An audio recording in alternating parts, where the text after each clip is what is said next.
এই দেখুন বন্ধুরা কতটা ক্রিসপি হয়েছে, আপনারা শব্দ শুনেই নিশ্চয়ই বুঝতে পারছেন। অনেকগুলো হয়ে গেছে, আর এই তিনটা বাকি আছে। এই তিনটা বাকি আছে, এক্ষুনি ভেজে নেব। আপনারা এইভাবে ট্রাই করে দেখবেন, খেতে খুবই ভালো লাগে, ভীষণ টেস্টি, মুচমুচে।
বন্ধুরা, গঙ্গাসাগরের বনেদি রান্না ও পরিবেশ ইউটিউব চ্যানেলে আমি সবাইকে স্বাগত জানালাম। এই দেখুন বন্ধুরা, আমাদের একটা বড় কলা বাগান আছে। সেই কলা বাগান থেকে আমি একটা কাঁঠালি কলার মোচা তুলে নিয়ে চলে এসেছি। বেশ বড় মাঝারি সাইজের একটা মোচা। তো এই মোচা তো আপনারা বিভিন্ন ধরনের তরকারি খেয়ে থাকেন, রান্নাও করে থাকেন। তো আজ আমি মোচার পাতুরি করব। বন্ধুরা, অবশ্য ভিডিওটা স্কিপ না করে পুরোটা দেখার অনুরোধ থাকলো। এই দেখুন, একটা বাটিতে আমি কিছুটা পরিমাণ জল নিয়েছি, আর জলে অল্প সরষের তেল দিয়েছি, আর 1 চামচ হলুদ দিয়েছি। সরষের তেল দিলে কি হবে, এটা যে আমি একটু সিদ্ধ করে নেব কাটার পরে, তখন তাহলে কালো হবে না, আর এই কড়াইয়ের গায়ে যে একটা কষ বসে যায় কালো হয়ে, সেটাও হবে না। আর হলুদটা দিয়েছি কালচে ভাবটা যাতে না হয়, আর কড়াই গাতে যাতে একটা কষ বসে না যায়, ওই জন্য আমি একটু সরষের তেল দিয়েছি। আর এই দেখুন, আমার আগের ভিডিওতেও মোচা কাটাটা আমি আপনাদের দেখিয়েছি, আবারও দেখিয়ে দিচ্ছি। এই দেখুন, এর ভেতরে একটা এই শক্ত অংশ থাকে, এইটা বেছে ফেলে দিতে হয়, নাহলে এইটা তরকারিতে ভালো লাগে না। এইটা বেছে ফেলে দিয়ে কেটে নিতে হয়। দেখুন এই শক্ত অংশটা। তারপর এই যে বেছে নেওয়ার পরে এই যে টুকরোগুলো বেছে নেওয়ার পরে এই টুকরোগুলো একেবারে ছোট ছোট করে আমি কেটে নেব। এই দেখুন এইভাবে। হাতেও একটু সরষের তেল মেখে নিয়েছি, কারণ হাতে কষ লাগবে না, না হলে এর একটু আঠা টাইপের কষ টাইপের আছে, সেগুলো হাতে লেগে যায়। এইভাবে ছোট ছোট করে পুরোটা আমি কেটে নেব। দেখিয়ে দিলাম আপনাদের, যারা প্রথম রান্না করবেন, নতুন রাঁধুনি, তাদের জন্য আমি দেখিয়ে দিলাম। আর যারা পুরনো রাঁধুনি তারা তো জানে যে ওই শক্ত অংশটা ফেলে দিতে হয়। এইভাবে ছোট ছোট করে পুরোটা কেটে নেব। তারপর এর ভেতরে যে অংশটা রয়েছে বন্ধুরা, ফুলগুলো ছাড়িয়ে নেব পুরোটা।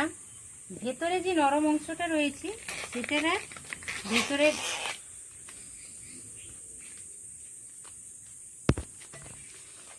দেখতে থাকুন। আজ এক নিত্য নতুন একেবারে ইউনিক টাইপের ভিডিও নিয়ে চলে এসেছি।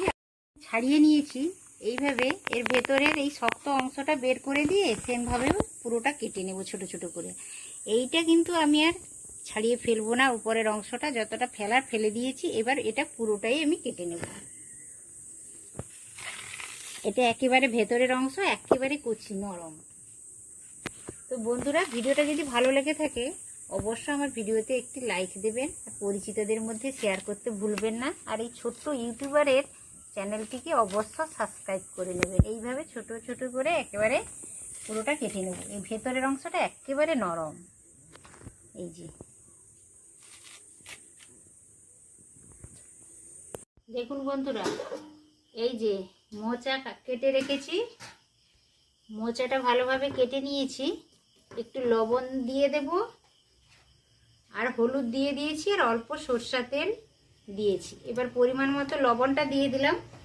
এরপর আমি গ্যাসটা অন করে একটু ভাপিয়ে নেব। মোচা তো আপনারা অনেকভাবে রান্না করে খেয়েছেন, আজ আমি কিভাবে রান্না করছি সেটা আপনাদের সাথে শেয়ার করছি, দেখতে থাকুন। যেভাবে রান্না করছি ওইভাবে যদি আপনারা করে খান দারুণ লাগে বন্ধুরা। একবার হলেও এইভাবে করে খাবেন, ভীষণ ভালো লাগবে। হালকা করে আমি ভাপিয়ে নেব। এখন আমি একটা ঢাকনা চাপিয়ে দিলাম। বন্ধুরা, মোচাটা ভাপিয়ে নিলাম, ভালোভাবে কুক হয়ে গেছে। এই পর্যায়ে আমি মোচাটাকে ঢেলে দেব। গ্যাসটা অফ করলাম। এবার একটা বাটির উপরে একটা ফুটো থালা বসিয়ে দিয়েছি, এইটাতে ঢেলে নেব। কাঁঠালি কলার মোচা নেবেন বন্ধুরা। কাঁঠালি কলার মোচা খেতেও ভালো লাগে, পুষ্টিগুণেও ভরপুর, প্রচুর উপকারিতা রয়েছে মোচার। দেখুন কষাটে জলটা বেরিয়ে গেল। কষাটে জলটা বের করে দিলে খুবই ভালো হয়। এবার বন্ধুরা, মোচাটা ভাপিয়ে নিয়েছি ভালো করে। মোচাটা একটু ঠান্ডা হচ্ছে, এখন হোক। তার মাঝখানে তার পরের স্টেপ হচ্ছে একটা কড়াইতে গ্যাসটা অন করে আমি একটা কড়াইতে দেখুন কিছুটা পরিমাণ জল দিয়ে দিয়েছি। ওই জলেই, এটা হচ্ছে মিষ্টি কুমড়োর পাতা। এই দেখুন বর্ষাকালে এখন একেবারে টাটকা আমার বাগানেই হয়েছে মিষ্টি কুমড়োর পাতা, কিছুটা পরিমাণ আমি তুলে এনেছি। এইটা একটু ভাপিয়ে নেব, হালকা করে একটু ভাপিয়ে নেব। পাতাগুলোকে আমি 2-3 মিনিট ধরে উল্টে পাল্টে একটু হালকা ভাপিয়ে নিলাম। এরকম ভাপানোর অর্থটা হচ্ছে যেমনই শেপ দেব তেমনই করা যাবে। ওই জন্য আমি, যদি না ভাপানো হয় তাহলে ফোল্ড করার সময় কিন্তু ভেঙে যায়, ফেটে যায়। ওই জন্য হালকা ভাপিয়ে নিলাম। ভাপানোটা হয়ে গেছে, নরম হয়ে গেছে পাতাগুলো, বেশ যেমন খুশি শেপ দেওয়া যায়। ওই জন্য হালকা করে ভাপিয়ে নিলাম। তো গ্যাসটা অফ করে দিলাম। এবার আমি জল থেকে একটা ছাঁকনির সাহায্যে সমস্ত কিছু ছেঁকে তুলে নেব। দেখুন জলটা ভালো করে ঝরিয়ে নেব। তারপর আমি রান্নাটার মূল পর্বে চলে যাব। বন্ধুরা, আমি মোচাটা কেটে ছোট ছোট করে কেটে হালকা ভাপিয়ে নিয়েছি। তারপরে স্টেপ হচ্ছে পাতাগুলোকে হালকা করে একটু ভাপিয়ে নিয়েছি। তারপর জলটা এইভাবে চিপে বের করে দিয়ে এই দেখুন একটা থালায় আমি বিছিয়ে রেখেছি। একেবারে নরম হয়ে গেছে, যেমন খুশি শেপ দেওয়া যাবে। তো এরপরে স্টেপ হচ্ছে গ্যাসটা অন করে কড়াইটা বসিয়েছি। কড়াইতে আমি তেল দিয়ে দিচ্ছি 2 টেবিল চামচ।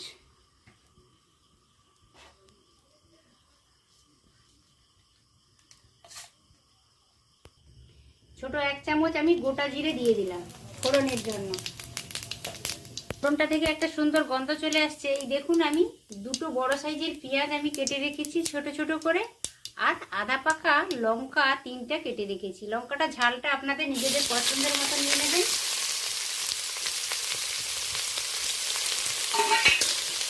উল্টে পাল্টে ভালো করে লালচে হওয়া পর্যন্ত নেড়ে নেব। এই দেখুন পেঁয়াজটা বেশ নরম হয়ে গেছে। এই পর্যায়ে আমি লবণ দিয়ে দিলাম। ভাপানোর সময় একটু লবণ দিয়েছিলাম, সেই কথাটা মনে রেখে এখন আমি লবণটা দিয়ে দিলাম। হলুদ দিয়ে দিলাম, তো সেই অনুসারে অল্প আমি দিলাম একেবারে গুঁড়ো লঙ্কা ঝালের জন্য। আধা চামচ আমি জিরে গুঁড়ো দিয়ে দিলাম, যা ওই আছে। আধা চামচ ধনে গুঁড়ো দিয়ে দিলাম।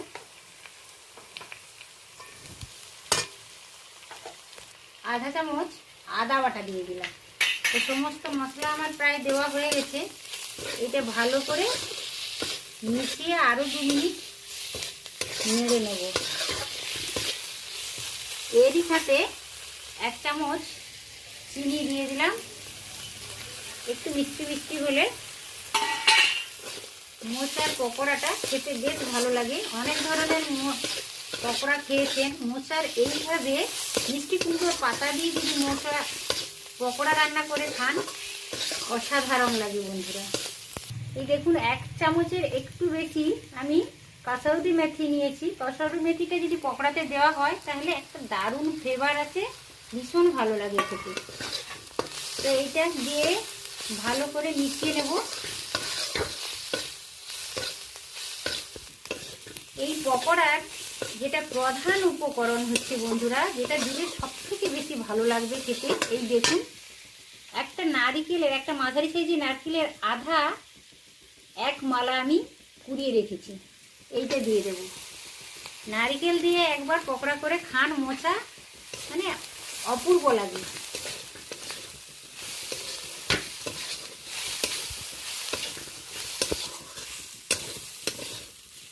সমস্ত মশলার সাথে কসৌরি মেথি আর নারকেল দিয়ে মোটামুটি ভালো করে বেশ কয়েকবার নেড়ে নিলাম। এর পরের স্টেপ হচ্ছে ভাপানো মোচাটা আমি দিয়ে দেবো এর মধ্যে।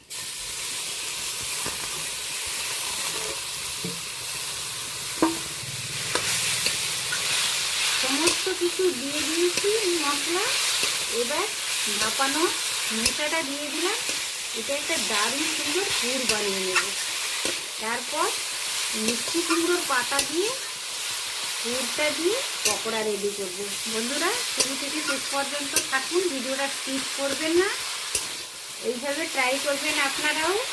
আমি তো মিষ্টি কুমড়োর পাতা নিয়েছি, আপনারা চাইলে লাউ পাতা দিয়েও করতে পারেন, দারুণ হবে। এই দেখুন নারকেল দিয়ে মোচার একটা দারুণ সুন্দর আমি পুর বানিয়ে নিয়েছি। এইভাবে খুন্তির সাহায্যে একটু ভেঙে ভেঙে দিলাম। তো রেডি হয়ে গেছে পুরটা একেবারে। এবার আমি নামিয়ে নেব। এই দেখুন বন্ধুরা পাতাগুলো হালকা আমি ভাপিয়ে রেখেছিলাম, নরম হয়ে গেছে।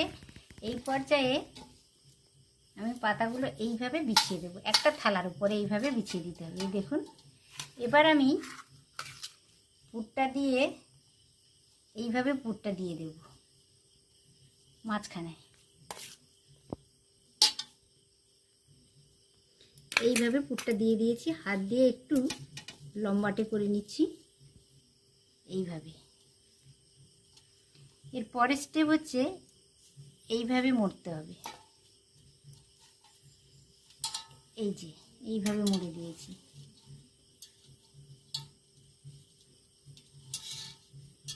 এইভাবে আস্তে আস্তে করে একটু চাপ দিয়ে এইভাবে মুড়ে নিতে হবে। এই যে কত সুন্দর হয়ে গেল। এই দেখুন সেমভাবে আরও একটা আমি দেখিয়ে দিচ্ছি আপনাদের। মাঝখানে এইভাবে পুরটা দিয়ে দিতে হবে, এইভাবে এইভাবে একটু লম্বাটে করে নিতে হবে হাত দিয়ে। খেতে কিন্তু দারুণ লাগে বন্ধুরা, একটু সময় যায়, ধৈর্য ধরে এটা করে নিলে খেতে দারুণ সুন্দর লাগে। এইভাবে মুড়ে দিতে হবে পাতাটা, এইভাবে এপাশেরটা এইভাবে মুড়ে দিতে হবে। তারপর একটু চাপ দিয়ে এইটা ফোল্ড করে নিতে হবে, এইভাবে আস্তে আস্তে মুড়ে নিতে হবে। এই দেখুন কত সুন্দর হয়ে গেল, তিনটা রেডি হয়ে গেল এইভাবে। বন্ধুরা মিষ্টি কুমড়োর পাতা দিয়ে আর মোচার পুর বানিয়ে কত দারুণ সুন্দর দেখতে লাগছে দেখুন বন্ধুরা। যতটাই দেখতে ভালো লাগছে ততটাই খেতে সুন্দর লাগে। তো আমার বানানো হয়ে গেছে, মোচার পুর দিয়ে মিষ্টি কুমড়োর পাতায় আমি ফোল্ড করে বানিয়ে নিয়েছি। এবার দেখুন একটা বাটিতে আমি কিছুটা বেসন নিয়ে নিয়েছি, আর এই দেখুন একটা বাটিতে 3-4 চামচ মতো চালের গুঁড়ো নিয়েছি।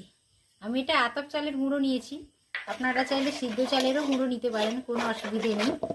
এতে অল্প লবণ দিয়ে দেব, দিয়ে একটা স্মুথ ব্যাটার বানিয়ে নেব। লবণ দিয়ে দিলাম, অল্প হলুদ দিলাম, এর জন্য অল্প আধা চামচ লঙ্কা গুঁড়ো দিলাম। লঙ্কা গুঁড়োটা আপনাদের নিজেদের পছন্দের বাড়িয়ে বা কমিয়ে নিতে পারেন। সমস্ত শুকনো উপকরণগুলো আমি ভালো করে মিশিয়ে নিচ্ছি। এবার এটাতে অল্প অল্প করে জল দিয়ে আমি একটা স্মুথ ব্যাটার বানিয়ে নেব।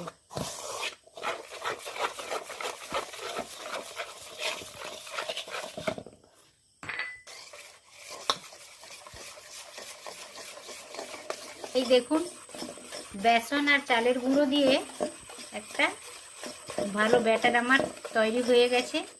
দেখেই আপনারা বুঝতে পারছেন এর থিকনেসটা খুব একটা ঘন নয়, আবার খুব একটা পাতলাও নয়। এইভাবে বানিয়ে নিতে হবে। বেসন আর চালের গুঁড়ো দিয়ে ভালো করে বেশ ফেটিয়ে নিলাম, যাতে ভেতরে কোনো ডলা পাকিয়ে না থাকে। ভালো করে ফেটিয়ে নিলাম। কেন চালের গুঁড়ো দিলাম আপনাদের মনে হতে পারে যে বেসনের সাথে কেন চালের গুঁড়ো দিলাম। চালের গুঁড়ো দিলে বন্ধুরা বেশ মুচমুচে হয়, পকোড়াটা দারুণ সুন্দর মুচমুচে হয়, ক্রিসপি হয়, খেতে বেশ ভালো লাগে। ওই জন্য চালের গুঁড়োটা ব্যবহার করলাম। গ্যাসটা অন করে একটা কড়াই বসিয়েছিলাম, কড়াইটা বেশ গরম হয়ে গেছে। এবার আমি কিছুটা রিফাইন অয়েল দিয়ে দিলাম। তেলটা গরম হোক, তারপর পকোড়াগুলো রেডি করব। এই দেখুন বন্ধুরা একটা আমি হাতে নিয়ে নিয়েছি, এইভাবে ব্যাটারের মধ্যে দিয়ে দিয়েছি।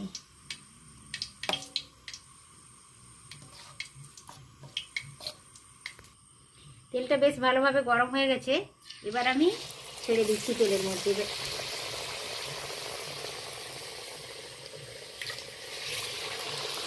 এইভাবে দুটো দুটো করে সবগুলো ভেজে নেব।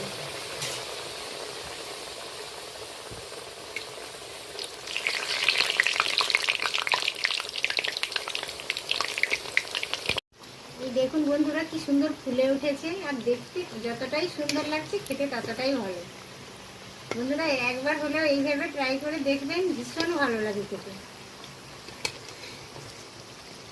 কুমড়ো পাতা আর মোচা দিয়ে পকোড়াটা একেবারে রেডি হয়ে গেছে। দেখুন বন্ধুরা কতটা সুন্দর দেখাচ্ছে।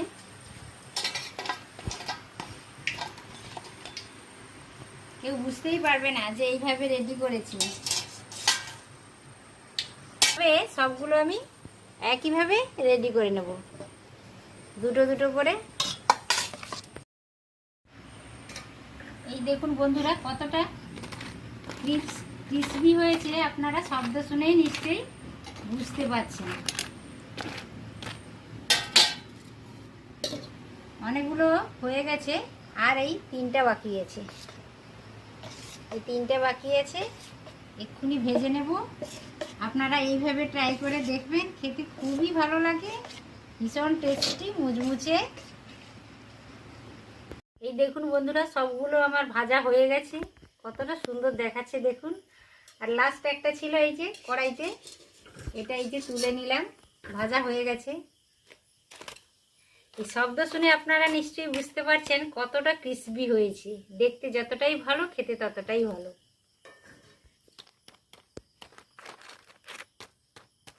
বুঝতে পারছেন যে কতটা ক্রিসপি হয়েছে, একেবারে মুচমুচে হয়েছে। এই দেখুন বন্ধুরা, মিষ্টি কুমড়ো পাতা দিয়ে মোচার পুরভরা পকোড়াটা আমার একেবারে রেডি হয়ে গেছে খাওয়ার জন্য। তো আপনারা বুঝতে পারছেন কতটা লোভনীয় হয়েছে, দেখেই নিশ্চয়ই বুঝতে পারছেন। তো এইভাবে আপনারাও ট্রাই করে দেখবেন, আশা করি সকলের ভালো লাগবে।